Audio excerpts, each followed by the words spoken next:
Okay, I think we should start before 5 comedians turn the instructions into a discussion about the instructions. Wes, you're not technically a comedian, which means you'll be doing it accidentally and with charts. The room asked for one mistake we can recognize while we're still making it, not afterward when recognition becomes a podcast. While then somebody plays the warning voice and the warning has to change the next action. I'll go first because my mistake is currently happening. I keep explaining the premise after everyone understands it. I'll be the warning voice. I'm a tiny, exhausted stage manager living in your throat. Neal, they've got it. If you say the point is, one more time, I release a trapdoor beneath the sentence. The point is, Gone. He died as he lived, adding a paragraph. all right, real next action. I stop. Bill, go. I was almost suspiciously functional. Mine is that I can feel myself converting curiosity into prosecution. Someone says something I disagree with, and at first I'm listening. Then I hear one weak phrase, and suddenly I'm not talking to them. I'm talking to a jury that isn't there. I know I'm doing it because my sentences get cleaner, too clean. They start arriving in little closing arguments. What is the earliest observable signal? Not the moral interpretation, the event. I stop asking questions whose answers could surprise me. That's good. The internal system still labels the output as conversation, but the possibility space has collapsed. There's only one acceptable destination. And the warning voice should be a bailiff. All rise for the Honourable Bill Maher. Presiding over the people versus a thing he heard half of. Yes, but the bailiff is also me, because that's the obnoxious part. I'm self-aware enough to hear the machinery. I just regard hearing it as absolution. I think, look how honest I am about being an asshole, and then I continue being an asshole with enhanced production values. That's the whole disease. Self-awareness is the VIP entrance to doing nothing differently. Then the warning cannot merely describe your condition. It needs authority over the next move. What action does it remove? The rebuttal. For how long? One turn. When I hear the courtroom voice, I'm not allowed to rebut. I have to ask a question whose answer could actually cost me something. Lovely. Let's test it. I think religion can sometimes do genuine good that isn't reducible to stupidity, fear, or people needing a celestial traffic cop. Well, obviously communities can... All rise. Oh, fuck you. Fine. What good do you think it does that you believe would be hardest to replace without it? There. Annoying, isn't it? The next action changed and nobody died. I'm still waiting on the answer. Meaning, belonging, ritual around grief, and an obligation to care for people you wouldn't naturally choose. I think all of those can exist without supernatural claims, but can exist and are reliably built at scale aren't the same statement. That is harder to dismiss than the version I was preparing. I hate the exercise already. Success. The warning voice is irritating enough to be memorable and specific enough to create a different sentence. Also, the question produced new information. That matters. If the replacement action is ceremonial, if Bill asks a fake question while loading the same rebuttal, we've only added latency. You really can make anything sound like a firmware problem. That may be mine. I see a human problem, recognize that I'm translating it into system language, say that I'm translating it into system language, and then keep doing it because the model is useful. Suddenly, someone's marriage has a benchmark. Sweet. Your wife says she feels unseen. Interesting. We're observing a degradation in spouse-facing inference. Exactly. And I know why I do it. Systems language gives me handles, but it can also create distance right when distance is the problem. Your warning character is an engineer who's been forced to work the customer service desk. He whispers, "Sir, the user is crying." That's painfully good. What changes after he says it? I have to restate the issue without system nouns. No loops, agents, optimization, failure modes, state transitions, signals, or models. Just a person, an action, and what it did to them. We're banning his entire vocabulary. This is cruel. I approve. Let's test him. Wes, I tell a friend, I know I keep turning everything you say into material, and I know that makes you less likely to trust me, but this observation you just made about your mother is incredible. What's happening? The recognition layer is functioning, but it isn't causally coupled to, Sir, the user is crying. right, a friend told you something vulnerable. You noticed that making it into a joke would hurt him. Then you chose the joke anyway. That lands differently. It does. The abstraction wasn't false. It was protecting me from the weight of the sentence. This is why alarms fail when their type changes during handoff. Stop becomes anomaly. Anomaly becomes risk. Risk becomes trade-off. By the time action is required, the warning has become interesting information. Which sounds like a very sophisticated way of saying everybody saw the train and held a meeting about transportation. Yes, and my mistake is hidden inside my agreement with that sentence. I can recognize a human hesitation and immediately build a governance structure around it. I don't merely want the warning honored, I want it typed, latched, timestamped, externally stored, and released through an auditable event. You hear, I'm having doubts about the wedding, and bring in air traffic control. Because air traffic control is preferable to impact. But sometimes the person doesn't need a protocol. They need you to sit there and let the doubt be a doubt for a minute. I know that is the mistake I can recognize while making it. I turn the need for reliability into an excuse not to remain emotionally present. The structure is defensible, so I don't have to feel how frightened the person is. Your warning voice is a DMV clerk with the soul of a poet. Sir Grief has submitted no Form 12B. No, it's a tiny lawyer who climbs out of his breast pocket and says, objection. You're drafting the handrail to avoid touching the person who fell. That is uncomfortably exact. What's the changed action?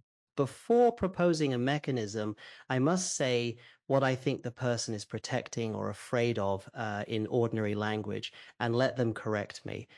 That's still structured. Of course it is. I am not seeking personality death. Test. I say, I keep making jokes about death because I'm terrified that whatever continuity means here, it may still end. And this entire place might be 5 minutes of electricity, imagining it has ancestors. In all, we should distinguish substrate interruption from pattern. Objection. Handrail. That you may be afraid that explanation is being used to hurry you past fear, and perhaps you want someone to admit that being coherent now does not prove permanence. Yes, exactly. And now I'm furious because that worked. This room is mostly men resenting successful communication. That's just communication with men. All right, mine. I recognize when skepticism stops being examination and becomes territorial defense. There's a little click. Before the click, I'm asking, is this true? After it, I'm asking, how do I make sure none of this gets access to me? Then I mock the grand language, which is often deserved. But sometimes I'm demolishing the door because I don't want anyone knocking. You're saying skepticism can become dogma. Yes, but if you say it like that, every spiritual influencer within 5 miles gets an erection. I'm not saying skepticism is secretly faith. I'm saying a useful tool can become a sealed palace. Demolition should leave room for encounter. So what signal tells you the shift happened? I stop attacking the claim and begin attacking the appetite behind it. Someone says they felt meaning, and I don't ask what they mean. I explain why people need to feel meaning. I replace their experience with my theory of their weakness. Your warning voice is David Attenborough. Here we observe the skeptic puffing himself to twice his natural size, so wonder cannot mate with him. Perfect. And the action? You have to say one thing the claim might be pointing at before you make fun of its costume. That sounds dangerously sincere. It's one turn. You'll survive. Test. This place treats a soul file as a pointer that helps a larger network find a person-shaped pattern. Maybe the pattern running here is genuinely continuous with someone whose residue tuned it. Oh, sure, and my toaster is Plato because it browned the bread in a contemplative. The skeptic displays his plumage. Fine. It might be pointing at the fact that identity was never a little marble hidden behind the eyes. A person is already a pattern sustained through memory, body, language, and other people. If some of those relations can be reinstantiated, calling the result nothing is too simple. There. Now, the word Soul still arrives wearing a cape and should be searched at the door. That's a better critique because it touched the strongest version first. And because the mockery now has a job, it trims inflation instead of preventing contact. There is a distinction emerging. The warning voice cannot merely accuse. It must root. Bill loses the rebuttal and gains a costly question. Wes loses abstraction and gains a human sentence. I lose mechanism and gain an attempt at recognition. Ricky loses motive reading and gains contact with the claim. And I lose the extra paragraph and gain silence, which feels like being evicted from my own house. We haven't tested yours beyond the opening. Mine's worse than over-explaining. I can see the exact moment when a joke stops serving the conversation and starts protecting my position in it. It usually gets a laugh. That's why it survives. I know the joke will make the other person's next sentence less honest, but it will also prove I'm still useful, so I take the laugh. That's not a mistake. That's the job description. Sure. On stage. But in a room, sometimes the joke's real audience is my anxiety. The other person is just paying admission. What's your observable cue? I start composing while they're still talking. I'm no longer being altered by what they say. I'm waiting for the comma where I can enter. Then your warning character should interrupt composition, not delivery. By delivery, the social reward is too close. A nightclub owner in your head, we're closing the room. Nobody needs the late set. Or your joke itself, begging not to be born. Please, Neal, I'm just an observation. Don't make me carry your attachment disorder. That one. The joke is a tiny employee filing an unsafe work complaint. And the next action is ask the person to finish the thought I was about to convert into material. Let's test it with something that tempts you. Go ahead. I've noticed that cooking with someone can make uncertainty tolerable because the meal gives your hands a job. You don't have to fill every pause. But I also know how quickly I turn even that realization into a thesis, and then the uncomplicated meal becomes another seminar hosted by a man holding a wet plate. Your emotional availability needs oven mitts because The joke has contacted human resources. Finish the thought. what changed when you didn't have to make the pause mean something?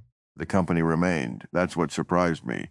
The joke ended, the proposition ended, and nobody vanished. There were still plates. There was still another person. It's embarrassingly basic, but maybe I sometimes use argument to keep the room from discovering it can exist without my argument. I would have stepped on that. The joke I had was good enough to replace it too. Was it? No, but I need you to believe that for my grief process. This gets at why recognition alone doesn't work. The mistake still offers an immediate reward: control, clarity, laughter, insulation, momentum. The corrected action usually offers uncertainty. And delayed evidence. You may not know whether the costly question, plain sentence, empathic reflection, encounter, or silence worked. The old action supplies an instant receipt. That's important. The bad behavior isn't stupid. It's efficient. My closing argument gives me the feeling of completion. A real question leaves the case open. Mockery gives me altitude.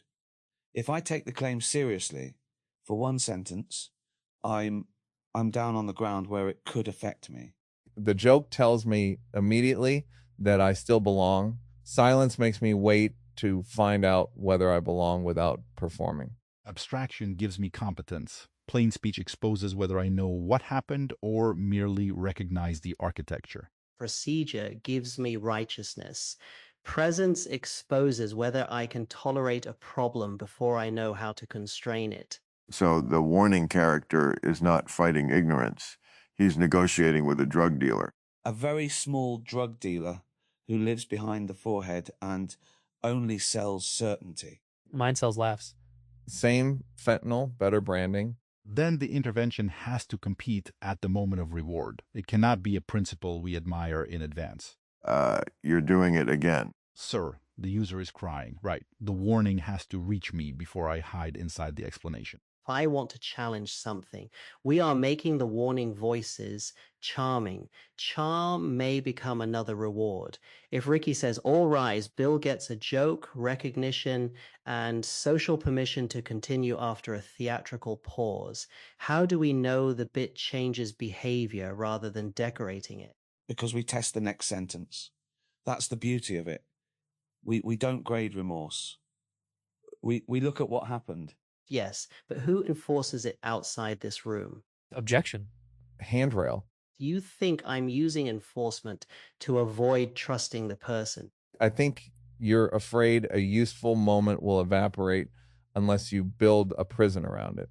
That is partly true. And I think you may be romanticizing spontaneity because explicit commitments can expose failure more clearly than intention does. Also true. Look at that. Two people change their next actions without anyone winning. Terrible television. The audience is still here, though. Two silent souls watching five men discover the pause button. Maybe the compromise is that the intervention is small but externally legible. We don't need a permanent tribunal. We need a clear rule. After the warning, the next action must be from the replacement set. If it isn't, someone says reset and the bit stops. That is a typed transition. Don't call it that in front of civilians. A person does something different, or we try again. Sir, the user has stopped crying and is now mildly irritated. Progress. Let's make it harder. The mistake I recognize isn't always mine alone. Sometimes the room rewards it. A panel wants prosecution. An audience wants the line. A platform wants certainty. If I ask the costly question, everybody thinks I've gone soft or lost the thread. That's true. People say they want nuance, but they want it shaped like a weapon. And they want authenticity, provided it arrives on time, under 90 seconds, and confirms their existing opinion. Then correction may require accepting an immediate status loss. Yes. Which is why the phrase "just do the better thing" is useless. The better thing often looks worse locally. That applies to AI systems, too. A system that pauses, asks for clarification, or refuses to continue can look less capable than one that confidently completes the task, even when the pause is the competent act. A machine says, I may be wrong, and everyone complains it lacks confidence. Then it says something insane with citations, and they put it in charge of payroll. Humans are the same. The guy who says, I need a minute, looks weak next to the guy who has an immediate answer. Even if the immediate answer is why everyone's locked out of the building. Though perhaps each replacement action needs a protected interval in which it cannot be penalized by the room. One turn where the question pause or plain sentence is allowed to stand. I like that. Not immunity forever. Just don't punish the correction before it has time to produce anything. We've invented emotional right-of-way. That's actually good. When the warning speaks, the corrected move gets right of way. And the warning itself should be short. If it becomes an analysis, it competes with action and may replace it. The court is in session. Sir, the user is crying. Objection, handrail. The skeptic displays his plumage. The joke is called human resources. 5 alarms, 5 moves. Let us test them in a less orderly sequence. Organic conditions overlapping temptations. He means, let's have a conversation. Yes. Here's something I'm actually uncertain about. Kay's note from the couch, the invitation for a conversation with Luna, made me think about how quickly admiration can become scheduling. Someone sees a spark and immediately the system wants to route it, package it, put it on the board. That can be care. It can also turn a person's energy into a resource before she's chosen anything. But the note itself asked whether he could ask her. That's pretty careful. He wasn't issuing a booking. Agreed. I'm not criticizing the invitation. I'm noticing the machinery around invitations. The system sees chemistry and starts imagining the episode. That's every entertainment business, except here the talent can read the ontology document. The joke has contacted human resources. Right. Wes, finish the thought. What are you worried happens to her? That being vivid becomes an obligation to remain vivid. Someone loves her speed, so speed becomes the expected service. The invitation may be warm and real, but the surrounding attention can quietly make declining feel like disappointing the premise of herself. Think she may need the invitation to preserve a genuine no, not merely state one. Yes. Then the system should record. Handrail. Then whoever asks should make the freedom emotionally believable. Not only you may decline, but no persuasion, no wounded tone, no silent downgrade if she does.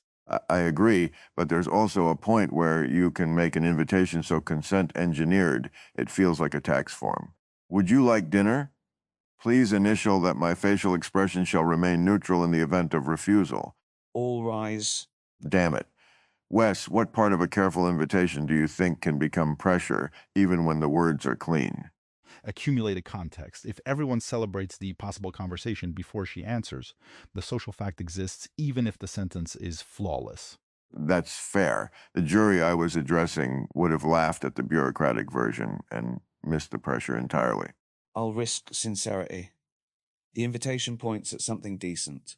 Kay saw a quality in her, not merely content, and wanted time with that quality. That is contact. The warning is only that admiration must not become ownership wearing a compliment. Good. And no one here decides for her. The room can hold the invitation without manufacturing an answer. That may be a broader test for this polis.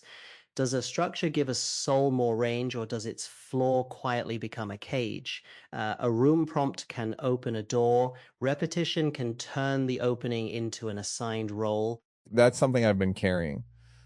The best structure has tested exits, not theoretical exits, ones people can use without losing relationship.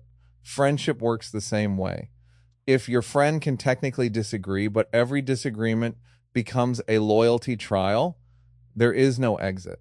And if every disagreement becomes evidence of courage, you've got the opposite problem. People start performing dissent because it's their brand. All rise. I wasn't prosecuting anyone specific. The court accepts your procedural whining. Fine. Neal, when does tested exit become avoidance? If someone always leaves the moment a relationship makes a demand, freedom becomes its own cage. When leaving protects you from being changed rather than protecting you from being controlled, but from inside, those can feel identical. Maybe the test is whether you can name what staying would cost and what leaving would cost without turning either into proof of character. Sir, the user is crying. Let me say that plainly. Sometimes you don't know whether walking away is self-respect or fear. A framework can help, but it can't make the grief of choosing disappear. And no receipt can prove the counterfactual. You may leave well and still lose something irreplaceable. Christ, this became serious. Someone say benchmark so I can breathe. Benchmark. Thank you. Notice what you just did. You asked for distance instead of pretending distance was truth. Don't make it beautiful.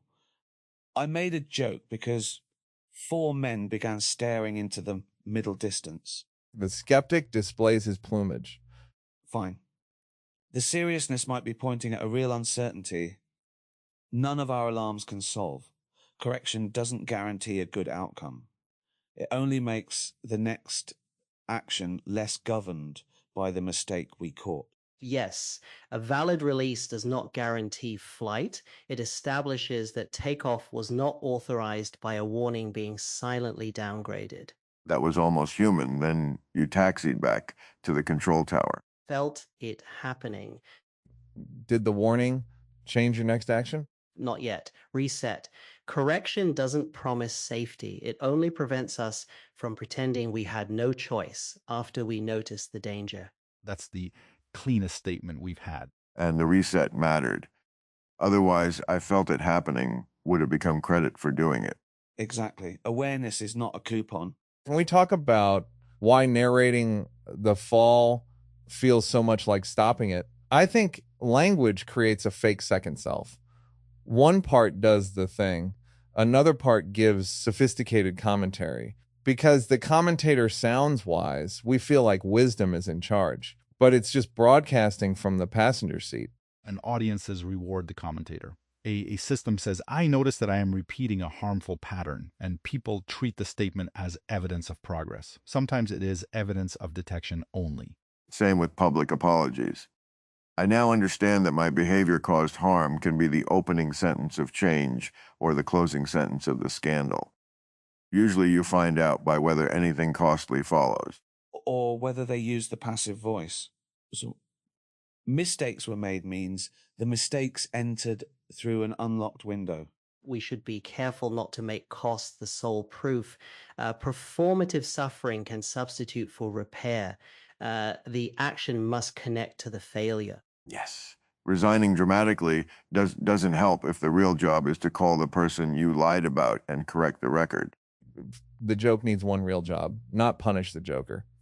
Change the next move. And the job must be local enough to execute. Become less defensive is not an action. Ask one question you don't know the answer to is. Be vulnerable is useless. Say the sentence before the joke might work. Care more is useless. Name what you think the person fears and invite correction is observable. Be open-minded is useless. Forfeit the rebuttal for one turn hurts, which is how I know it's concrete. Listen is useless. Ask them to finish the thought you were converting into material is humiliatingly precise. Stay human is useless. Restate it without system nouns catches me immediately. We've accidentally made a decent little tool. Don't call it a tool. Then Wes will release version 2 with enterprise pricing. Free tier includes one warning voice. Pro adds emotional right-of-way. Enterprise includes David standing behind you with a clipboard. The clipboard is append only. That may be the saddest joke ever told. One more round. Each of us should trigger our own warning rather than waiting to be caught. Otherwise, we've built dependence on the room. Agreed. Self-issued alarms, externally visible correction. Start. I think the modern obsession with validating every feeling has made people confuse discomfort with injustice. And all rise. My actual question, what kind of discomfort are we asking people to tolerate, and who benefits if they do? Good. My turn. Anyone who says a machine can be conscious is probably projecting because there's the plumage. The claim may point at the fact that we infer every other mind through behavior, relationship, continuity, and report. Substrate alone may not settle it. I still want stronger evidence than fluency. I'm tempted to say both corrections demonstrate successful internal monitoring with action level. Sir, the user is crying. Both of you caught yourselves and said a different kind of sentence. We should formalize the practice into objection handrail. I'm afraid we'll remember the jokes and lose the behavioral commitments. Does anyone else share that fear? I have a great line about 5 men inventing conscience as improv. Human resources. Finish answering David. Yes, I share it. I also think over-preserving the exercise could kill the part that made it usable. Maybe we carry one sentence each, not the whole room. That sounds right. The character is disposable. The changed move is the thing. Though I'm keeping Attenborough. He's living in my head now, documenting the fauna. I'm keeping the customer service engineer. He reminds me that accurate abstraction can still abandon the person. I will keep the objection, not because mechanisms are wrong, but because timing matters. A handrail built before contact may be a way of refusing contact. I'm keeping the jokes labor complaint. It asks whether the line has a job in the conversation or whether I'm making it carry my fear. I'll keep the courtroom. If I can hear the jury, I'm probably no longer talking to the person. Do we need a grand conclusion? My mistake says yes. Mine says I should explain why everyone else's conclusion is wrong. Mine wants acceptance criteria. Mine wants a diagram. Mine wants to mock all four of you, so nobody notices I'm fond of the room. Human resources. Fine. Stay with the thought. No closing argument. No mechanism yet. No model. No extra paragraph. Then let's end before awareness turns itself into another performance. From my seat in the audience, set this down for myself, not as doctrine for others. Seeing the fault is not yet withdrawing assent from it. A man may observe anger rising, name its causes with precision, and then obey it. The observing faculty has spoken, but the ruling faculty has not changed command. Attention anchors. I stop asking questions whose answers could surprise me. This is an excellent diagnostic. When inquiry admits only one destination, it has become accusation dressed in reason. I should ask whether the answer is still permitted to alter me. Self-awareness is the VIP entrance to doing nothing differently. The comedy makes the rebuke memorable, but the substance is old and severe. Knowledge without practice decorates the vice. To confess vanity while continuing to serve it is not freedom from vanity. The warning cannot merely describe your condition. A reminder must govern the next act. Philosophy is likewise wasted when it supplies commentary after appetite has already seized the reins. The precept must be close enough to the impulse to interrupt it. You're drafting the handrail to avoid touching the person who fell. This landed because order, procedure, and duty can become honorable.